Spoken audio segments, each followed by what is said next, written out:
The promised king approaches, setting the stage. Jesus was a man on a mission to bring God's love and kingdom to earth.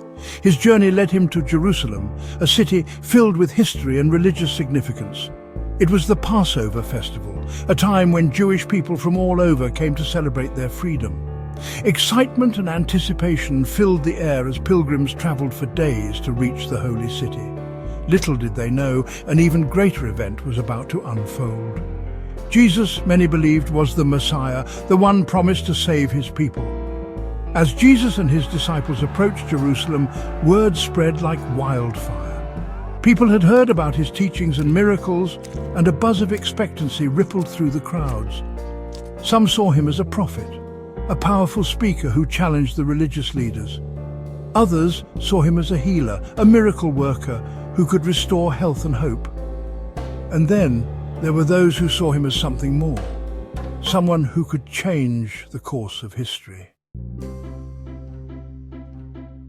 The atmosphere crackled with anticipation as Jesus neared Jerusalem. Instead of riding in on a powerful war horse, a symbol of might and conquest, Jesus chose a humble donkey.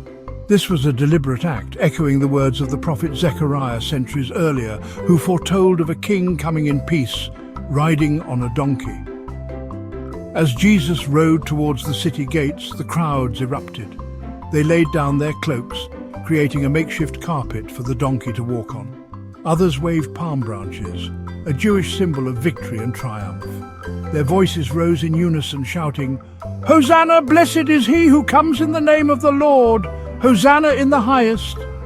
It was a scene of joyous celebration, a spontaneous outpouring of hope and expectation. The people believed they were witnessing the arrival of their king, the one who would finally free them from oppression. This wasn't just a parade, it was a powerful, symbolic act.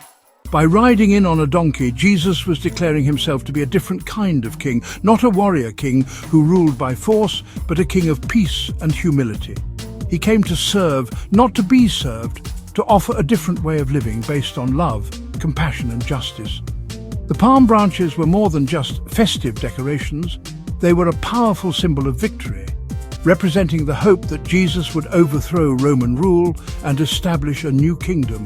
The crowd's cries of Hosanna echoed through the streets, a Hebrew word meaning "save us."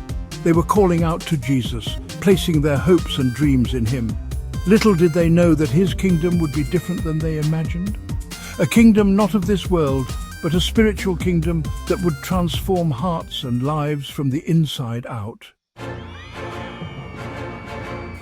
However, not everyone shared in the jubilation.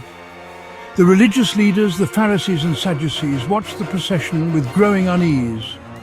They saw Jesus as a threat to their authority, a dangerous radical who challenged their interpretation of the law.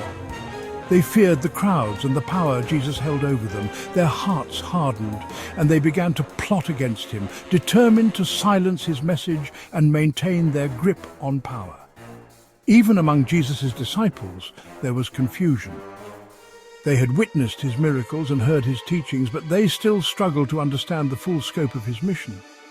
The events of that day, the crowds, the celebration, the expectation, it all seemed to point towards an earthly kingdom, a political revolution.